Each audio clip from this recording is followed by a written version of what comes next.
大家好啊！歡迎嚟到 DT 室。好多人都認為 DT 科係一個 STEM 嘅科目，淨係得砌機，但係其實唔係嘅喎。我哋 DT 科咧係將科技、想像同創意融為一體嘅一個學科，等學生可以自由發揮佢哋嘅創意，令佢哋成為現實中可以見到嘅實體。係啊，其實咧同學就可以由構思自己嘅 idea 開始，到製作一個模型，咁可以利用我哋砌造到嘅模型咧，就去實現喺我哋自己嘅生活之中。其實咧，我哋呢個 DT 科咧就好似一個 3D printer 咁樣，去幫助同學咧去實現自己嘅想像力同埋夢想，去將嗰一件嘢構思出嚟。啟迪，你覺得 DT 科最正嘅地方喺邊度啊？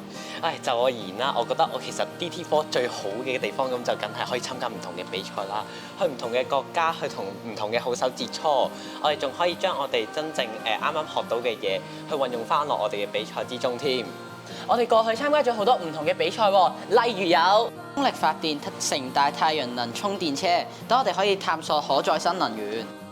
仲有我哋香港嘅創科展，可以展示我哋創新嘅發明。仲有啦，我哋 Ivy 嘅中學基建模型創作比賽，我哋可以親手製作一啲設計抗震又美觀嘅模型，測試承重同嘅結構。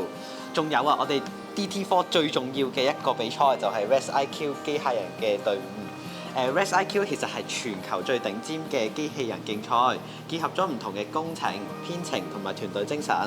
我哋嘅隊伍咧就喺過往嘅成績都非常之彪炳，例如我哋喺24至25年度嘅香港少年工程師挑戰賽勇奪團體冠軍，更加係去咗韓國比賽攞到技能挑戰賽嘅冠軍。我哋嘅成就唔止呢啲嘅獎杯，更加係可以令同學成長嘅最佳證明。仲有啊 ResIQ 只不過係初中組嘅比賽，我哋之後希望可以舉辦到 ResV5 係高中組嘅機械人比賽，佢亦都係全球最頂尖嘅機械人競賽。仲有我哋參加咗最近由港燈舉辦嘅環保比賽，等我哋一齊用 STEM 嘅思維去設計一啲減碳節能嘅方案，去推動我哋嘅綠色未來。一齊嚟睇睇啦！產生皮革。你睇下，呢個係我爸爸新買嘅真皮銀包啊，係咪好有皮味啊？又好殘忍啊！呢啲皮係喺動物身上剝落嚟㗎。咁 PU 皮得唔得啊？就唔使殺死啲動物啦。梗係唔得啦！你啲 PU 皮啊，佢對我哋地球好唔環保㗎，佢要成10年以上先可以分解到㗎。你點樣對得住我哋個地球啊？咦？你呢度係咩嚟㗎？橙咯，你食唔食啊？咦？呢個橙，無論係個色澤定係個紋路，都好似一個真皮喎。咦？我諗到啦，我哋不如試下做實驗，攞呢個橙皮嚟做一個皮革啊！好喎！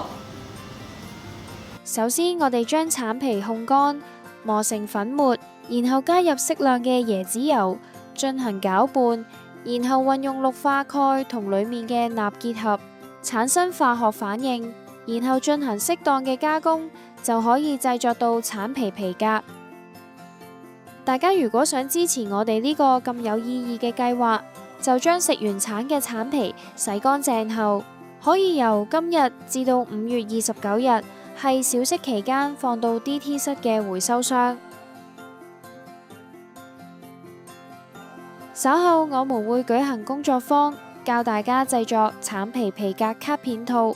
喺過程中，大家可以學到一啲皮革嘅工具、使用方法同埋相關嘅工藝技術。報名方法稍後公佈，大家密切留意之後嘅早會宣佈同埋 DT 室門口嘅 poster。